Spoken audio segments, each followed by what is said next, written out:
کیا آپ اس بات سے انکار کر سکتے ہیں کہ عوام کے منتخب وزیر اعظم جس کا نام نواز شریف تھا اس کو ایک سازش کے تحت اس کے عہدے سے ہٹایا گیا؟ کیا اس کے لیے کسی فورینزک کی ضرورت ہے؟ اس بات سے آپ انکار کر سکتے ہیں کہ اس وقت کے چیف جسٹس جب پیناما آیا تھا اس وقت کے چیف جسٹس نے فریولس کہہ کر اس پٹیشن کو اٹھا کر عدالت سے باہر پھینک دیا تھا؟ کیا آپ اس بات سے انکار کر سکتے ہیں کہ پھر جسٹس کھوسا نے عمران خان صاحب کو کہا کہ آپ ادھر ادھر کیا پھر رہے ہیں، یہ درخواست نواز شریف کے خلاف میرے پاس لے کے آئیں، ہم اس کا فیصلہ کرتے ہیں؟ کیا اس کو کسی فورینزک کی ضرورت ہے؟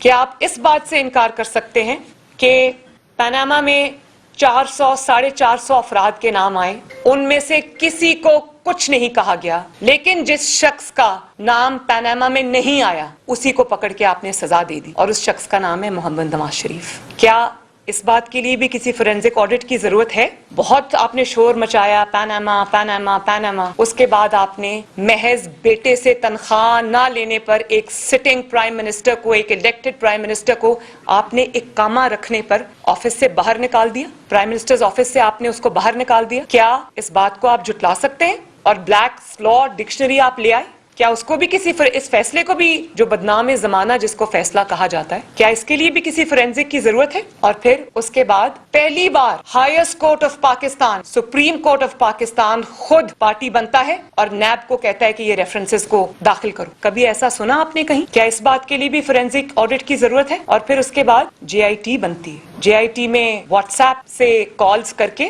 ہیرے لائے جاتے ہیں۔ کیا میں پوچھ سکتی ہوں کہ وہ ہیرے آج کہاں ہیں؟ وہ ہیرے کہاں گم ہو گئے؟ اور جب پینڈورا باکس آیا تو کیا پینڈورا پیپرز ہیں؟ کیا ہے پینڈورا پیپرز آیا تو اس وقت وہ جے آئی ٹی کہاں تھی؟ اس وقت وہ ہیرے کہاں تھے جو دن رات، جن کو کورٹ میں بھی جب ہمارا کیس چل رہا تھا تو کہا گیا کہ جنات کام کرتے تھے، سامنے تو وہ 5-6 لوگ تھے جن کے سامنے ہم پیش ہوئے۔ ایک سٹنگ پرائم منسٹر گریڈ 18 کے آفیسر کے سامنے پیش ہو رہا ہے، ریٹائرڈ آئی ایس آئی کے آفیسر کے سامنے، بریگیڈیئر کے سامنے پیش ہو رہا ہے۔ آپ کو بالکل بھی شرم نہیں آئی اس قسم کے کام کرتے ہوئے؟ آج کہاں ہیں وہ ہیرے؟ آج کہاں ہیں وہ جواہرات جو آپ نے اتنا چھپا کے رکھے ہوئے تھے؟ آج وہ جے آئی ٹی بھی کہاں ہے؟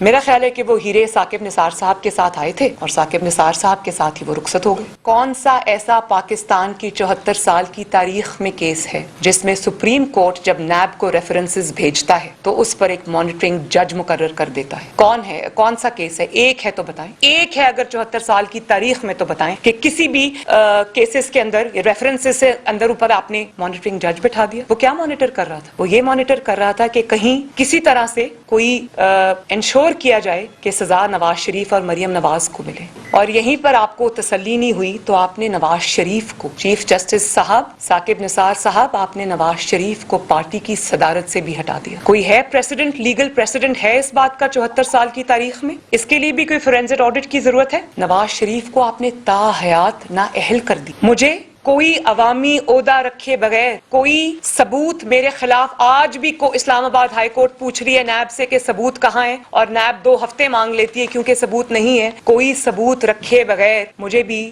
7 سال کے لیے نااہل کیا، تو کیا اس کے لیے بھی کسی فورینزک آڈٹ کی ضرورت ہے؟ آپ نے خود یہ اپنی آڈیو میں فرمایا کہ آپ کو کہا گیا کہ عمران خان کو لانا ہے، تو اس کے لیے بھی کسی فورینزک آڈٹ کی ضرورت نہیں ہے۔ جس طرح سے آپ نے انصاف کا قتل کیا، جس طرح سے آپ نے نواز شریف اور اس کے پورے خاندان اور اس کی پوری پارٹی پاکستان مسلم لیگ نون کے لیے آپ نے انصاف کا ایک الگ معیار قائم کیا، تو اسی طرح آپ نے عمران خان جیسے جھوٹے سازشی شخص کو بیل آؤٹ کرنے کے لیے، اس کو لانے کے لیے آپ نے اس کے لیے انصاف کا بالکل ہی ایک الگ معیار قائم کیا۔ میں بتاتی ہوں کیسے۔ کیونکہ عمران خان کو لانا تھا، آپ کو حکم آیا کہ عمران کو لانا ہے، جس معیار پر نواز شریف صاحب پی ایم ایل این کو پرکھا گیا اور جس معیار پہ عمران خان صاحب کو پرکھا گیا، یہ بھی سن لیں۔ جب عمران خان صاحب پہ کیس فائل ہوا تو ظاہر ہے کیونکہ اب کیس فائل ہوا تھا، سننا تو پڑنا تھا، تو سنا جتنے انہیں جھوٹے ایفیڈیوٹس دیے، جھوٹی منی ٹریل دی۔ اب میں نام نہیں لینا چاہتی ان کے کسی بھی فیملی ممبر کا کہ اس نے اس کو بھیجی، اس نے اس کو بھیجی۔ 20 سال سے جو بینک بند ہو گیا تھا اس کے اچانک سے کسی نے پیپرز پروڈیوس کر دیے،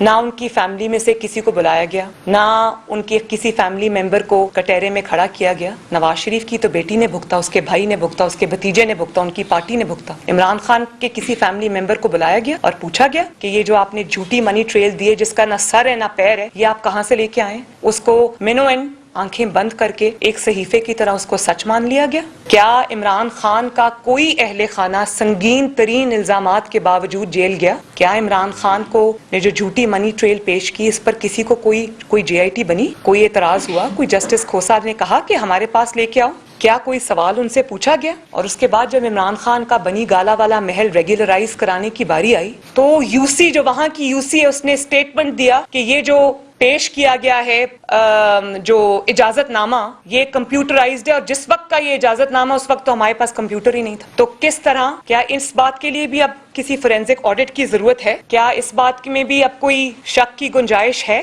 کہ کس طرح، کیونکہ آپ کو حکم تھا کہ آپ نے عمران خان کو لانا تھا، کس طرح آپ نے ان کے اوپر جو سیریس ایلیگیشنز تھے، جو اتنی ان کی گلیئرنگ ثبوت تھے ان کے خلاف، آپ نے کس طرح ان کو نظر انداز کیا؟ تو میں بہت خوش ہوں، اللہ تعالیٰ کی شکر گزار ہوں کہ جس کو صادق اور امین کا سرٹیفکیٹ جاری ہوا وہ بھی آج پوری قوم بلکہ پوری دنیا کے سامنے ایکسپوز ہو گیا، اور اس کو صداقت اور امانت کا جھوٹا سرٹیفکیٹ جاری کرنے والا ثاقب نثار وہ بھی آج پوری دنیا کے سامنے ایکسپوز ہو گیا۔ اور میں یہ بھی بتا دوں کہ یہ سلسلہ کیونکہ اللہ تعالیٰ کی طرف سے یہ رکنے والا نہیں ہے۔ جب آپ گناہ کرتے ہیں، جب آپ ایک سازش کرتے ہیں تو آپ اس وقت اپنی طاقت کے نشے میں ہوتے ہیں، اقتدار کے نشے میں ہوتے ہیں، تو آپ کو یہ نہیں پتا ہوتا کہ آپ اپنے پیچھے کتنے ثبوت چھوڑ کے جا رہے ہیں۔ ان ثبوتوں کو منظر عام پہ آنا تھا، ان ثبوتوں کو سامنے لانے میں نہ نواز شریف صاحب کا کوئی کردار ہے، نہ میرا کوئی کردار ہے، نہ میری پارٹی کا کوئی کردار۔ قدرت کا نظام ہے اور قدرت کے نظام کو حرکت میں آنا ہی تھا، اور اب جب قدرت کا نظام حرکت میں آیا اس کے فیصلے بھی اس کے ہوتے ہیں، ٹائمنگز بھی اس کی ہوتی ہیں، تو ان کو اب منہ چھپانے کی جگہ نہیں مل رہی۔ تو بات یہ ہے کہ باقی چیزوں کو تو آپ نظر انداز کر سکتے ہیں، لیکن پچھلے 5 سال کی جو تسلسل کے ساتھ یہ واقعات ہوتے رہے ہیں اس کو آپ جھٹلا سکتے ہیں؟ یہ سب سے بڑی چارج شیٹ ہے آپ کے خلاف۔ آڈیو بھی وہی کہہ رہی ہے، ایفیڈیوٹ بھی وہی کہہ رہا ہے، شوکت عزیز صدیقی صاحب بھی وہی کہہ رہے ہیں، ارشد ملک نے بھی وہی کہا تھا، بشیر میمن صاحب بھی وہی کہہ رہے ہیں۔ تو جو شہادتیں وقت نے دی ہیں، جو شہادتیں اللہ تعالیٰ کی طرف سے آئی ہیں، ان کے جو سازشیں ہیں وہ جس طرح منہ کے بل گری ہیں، ان شہادتوں کا نہ کوئی انکار کر سکتا ہے، نہ ان کو کوئی جھٹلا سکتا ہے، کیونکہ جو واقعات بھی ہوئے ہیں وہ آپ کے سامنے، میرے سامنے، اور جو پاکستانی قوم مجھے سن رہی ہے بلکہ پوری دنیا کے سامنے ہوئے ہیں۔ کسی بھی آڈیو میں، کسی بھی ایفیڈیوٹ میں، کسی بھی ٹی وی کی سٹیٹمنٹ میں، کسی بھی جج کی سٹیٹمنٹ میں وہ سب چیزیں جو قوم نے 5 سال اپنی آنکھوں کے سامنے ہوتی دیکھی، ان میں ان آڈیوز ویڈیوز میں بھی سب کچھ وہی ہے۔ تو واقعات سچے ہیں اور آڈیوز اور ویڈیوز جھوٹی ہیں۔ اور پھر بڑی مزے کا خیز بات ہے کہ ثاقب نثار صاحب تو اپنے ڈیفینس میں کچھ نہیں کہہ رہے، وہ تو چپ کر کے بیٹھے ہیں، اور جو حکومتی وزراء ہیں وہ ہلکان ہوئے جا رہے ہیں ثاقب نثار صاحب کو ڈیفینڈ کرتے کرتے۔ لیکن جب یہ آڈیو آئی، اپنے ترجمانوں کا اجلاس بلا لیا، اپنے وزراء کا اجلاس بلا لیا اور کہا کہ نون لیگ کا دور یاد کراؤ۔ بھئی نون لیگ کا دور یاد کراؤ گے تو لوگوں کو 5.8% گروتھ یاد آئے گی۔ نون لیگ کا دور لوگوں کو یاد کراؤ گے تو لوگوں کو موٹر ویز، سڑکیں، میٹرو بس، اورنج لائن اور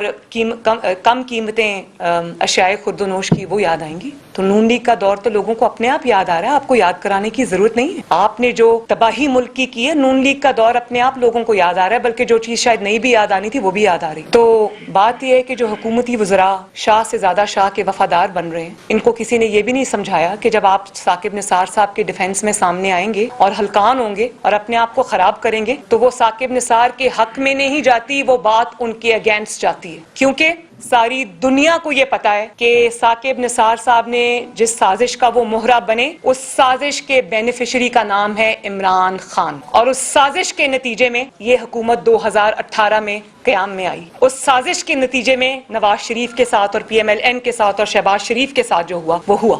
تو یہ ثاقب نثار کو نہیں بچا رہے حکومتی وزراء اور عمران خان، یہ اپنے آپ کو بچا رہے ہیں۔ ان کو خوف ثاقب نثار کے ایکسپوز ہونے سے نہیں آ رہا ہے، ان کو پتا ہے کہ ثاقب نثار جب ایکسپوز ہوگا تو ہم بھی ایکسپوز ہوں گے، کیونکہ ہم اس سازش کے سب سے بڑے مورد ہیں۔ تو میں تو ثاقب نثار صاحب کو یہ کہتی ہوں کہ ضرور اس کا آڈٹ کرائیں، ضرور اپنے آپ کو قانون کے سامنے پیش کریں، دودھ کا دودھ پانی کا پانی کریں۔ اگر آڈیو جھوٹی نکلی تو آپ کو ہرجانہ ملے گا، پھر آپ اس سے جائیں اور بنائیں جتنے ڈیم آپ نے بنانے، تو فائدے کی بات ہے نا۔ لے کے جائیں کورٹ میں، کھڑے ہوں، شہادت دیں، کراس کوسچننگ، کراس ایگزامینیشن کے سامنے آئیں اور بتائیں لوگوں کو یہ جھوٹ ہے، اور جو پیسے ملے اس کا ڈیم بنائیں جس کے لیے آپ اتنی محنت کر رہے تھے۔ حکومت کہتی ہے کہ سب کے پیچھے نون لیگ ہے، تو مجھے بڑی ہنسی بھی آئی۔ تو میں یہ پوچھنا چاہتی ہوں کہ کیا نون لیگ نے نواز شریف صاحب کو ایک آمیز میں آفس سے باہر نکلوایا تھا؟ کیا نون لیگ نے جنرل فیض صاحب کو شوکت عزیز صدیقی صاحب کے پاس بھیجا تھا؟ کیا نون لیگ نے بینچ توڑوائے اور بنوائے تھے؟ کیا نون لیگ نے نون لیگ کو ہی